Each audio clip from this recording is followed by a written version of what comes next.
dakuin ho natin yung dating senador, mga bossing. Nung pagkakalaya pa lang po ng dating senador, Leila de Lima, mga boss, 7 taon na nasa loob ng oblo, tapos bigla mong malalaman walang kasalanan. No? 7 taon ng buhay ni dating senador Leila de Lima ang nasayang. Dahil ho, biktima ng mga Duterte. Mga bossing, ako ho, hindi ho ako magkakaila sa inyo. No? Nung panahon ho na nauuto nila ako, dati pa ho yun. Dati pa ho. Nung panahon na nauuto nila ako bumabanat ako kay dating Senador de Lima. Sinasabi ko? Si Saba. Oh. Meron pang ano yun? Jonel. Yung mga ganun ho, mga kababayan. Ngayon, 7 taon, nagulat tayo, wala naman pala talagang kasalanan base po sa pag-aaral at investigasyon at sa mga hearing na ginawa po, no? Laban kay dating Senador de Lima. Sabi ko, hindi nito papalampasin to. Babalik at babalik to. Re-resback at re-resback to. Di ba, Sir Tony Ninobla? At Chi, nandiyan ka pala, at Ma'am Delia Rosario. Ngayon, sabi ni De Lima dito, another scandalous record only the Duterte can achieve. Biruin mo, sasabihin, ang mga Duterte lang ang makakagawa ng mga ganito. Davao Cities 2023, confidential expenses higher than those of 7 wealthiest cities combined. Hindi naman po natin pwedeng sabihin dito sa vlog na to na mayaman din ang Davao o ang Davao City. Bakit to? Meron tayong na-vlog nung siguro 1 linggo ang makalipas na pinapakita ho doon halos 4 na kilometro yata yung haba o yung dami nung mga kababayan natin na hindi naman pwede nating tawaging mayaman yun o hindi naman natin pwedeng tawagin na nasa middle class yun. Kasi yung lugar nila at the same time, yung bahay nila, alam mo na nasa lower class po talaga, mga bossing. Sa madaling salita, mahirap po talaga. Another scandalous record only the Duterte can achieve. Davao City's confidential funds are more than that on the 7 richest cities combined. Makati, mayaman yan. Mas malaki pa ang confidential fund nila doon. Let that sink in and figure how much of that 500 million. Grabe, 500 million, no? 500 million. In tax money goes to corruption to feed the Duterte war chest. Ganyan lang talaga mangurakot ang pamilyang ito. At kung iduduktong ho natin, pagsasama-samahin natin, yung mga pangyayari, mga kababayan, lalo na yung kay BP Sara na ayaw magpaliwanag about sa confidential funds niya dahil paulit-ulit daw po sila. Confidential fund nga confidential nga hindi dapat pag-usapan. Confidential nga hindi dapat ibigay yung totoong tao, yung totoong pangalan ng tao. Mga bossing, lahat po ng may confidential fund, kapag po yan pinalagpas, lahat po yun ang gagawin. Magpapasa na lang ng kung ano-ano. Yan, pasa mo na yan, sige. Boss, baka tanungin tayo kung sino to. Hindi nga pwedeng tanungin kasi confidential nga. Ganun na lang po ang idadahilan niya mga yan. Yung kay sino ba yon? Nakalimutan ko na yung nagsalita, no? Si Ping Lacson.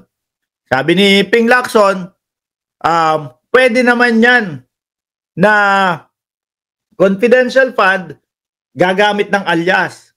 Pinutol ng mga DDS, hanggang doon lang yung pinaliwanag nila. Tingnan nyo, sabi ni Lacson, pwedeng gumamit lang ng alias, pinutol na po. Pero may kaduktong ho yun.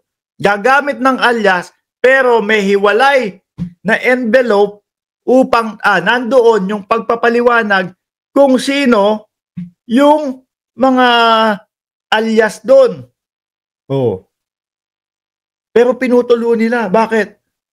Kasi pag pinaliwanag pa lahat yun, hahanapin sa Office of the Vice President. Oh, meron ba kayong pagpapaliwanag kung sino si Grace Piatos?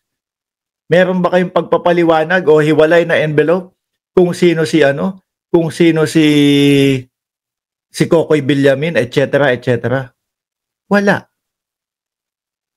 Kaya hindi ho nila tinuloy. Alam nyo mga DDS akala nyo tapos na yon. Akala nyo tahimik na ngayon. Ngayon umpisa pa lang yan. A5 pa lang o A6 pa lang ng January. Yung sinasabi ko na January, mag-iikutan, may hilo-hilo na yung mga Duterte niya, mga panahon na to, mga bossing. Umpisa, yung pagkakatanggal sa National Security Council. Pangalawa, mga kababayan, ano pa? Yung sa pagbabanta ng Vice Presidente. Lahat ho yan, no? Muling bubuksan ho yan sa buwan ng Enero, mga kababayan. Kaya, ang payo ko sa mga DDS, araw-araw, maglagay kayo ng malamig na tubig sa gilid ninyo. Uminom kayo maya-maya, no? Dahil baka mabibigla kayo doon sa mga balita na kagaya nung tinanggal sa National Security Council ang Vice Presidente. Tataas na naman ang presyon ng dugo ninyo. Baka ikategi nyo pa yan. Madami bang umiiyak dyan sa comment section? Hindi ko alam. Sabi sa inyo no? Mas mahal nila ako kaysa kay dating Pangulong Duterte. Hindi na nila pinapakinggan si dating Pangulong Duterte. Yung sinisigaw ni dating Pangulong Duterte mag-rally sila, hindi na nila pinapakinggan. Ang ginagawa nila, ayun, nasa vlog ni Mark Ramos. Di ba? Mas malakas ako kay dating Pangulong Duterte. Mas pinapakinggan nila ako at mas sinusuportahan nila ako kaysa kay dating Pangulong Duterte. Naku po! Andiyan na si Pambansang Nanay Survivor. Shout out po sa inyo, madam. mga pikon niya mga DDS. Biruin nyo yung tatay nila, Tatay Diggs nila. Punta kayo sa rally. Isog ka ba? Isog ka ba? Napaos na ho. Matamlay na ho. Mahina na ho. Hindi na nila pinakinggan. Pero, magulat ka dito sa vlog natin. Mahigit 300 o 400 siguro dyan, DDS. Mga bossing. O baka 200 dyan, DDS. Sa 3,000 nanonood, 200 dyan, DDS. Ano ibig sabihin nun? Mas suporta sila kay Mark Ramos. Mas mahal nila si Mark Ramos kesa kay Tatay Diggs. Di ho ba? Mga bossing, sabi ni Sir Deo dito, Dosena, syempre naman Mark, mas gwapo ka kay Duterte. Kaya ang mga DDS sa'yo manonood. Sabi ni Liv Morgan, don't get mad, DDS, accept the truth. Ganyan na lang talaga ang gagawin niya mga yan. NR, Real Life TV, nag-init ang uli dahil huli. Ano yun? Mga boss, Chief Amo Sir, kayo na bahala dyan sa mga DDS. Bigyan nyo ng tubig. Kung meron kayong kapitbahay na medyo napapaganong-ganon, no? Kunyari, pinapanood nyo ako, tas nakikisilip yung kapitbahay nyo DDS sa cellphone nyo. Ganyan, no? Sinisilip. Tapos nakita nyo, humahawak na sa puso. No? Baka atakihin na doon sa mga sinasabi ni Mark Ramos. Ang gawin ninyo, tulungan nyo.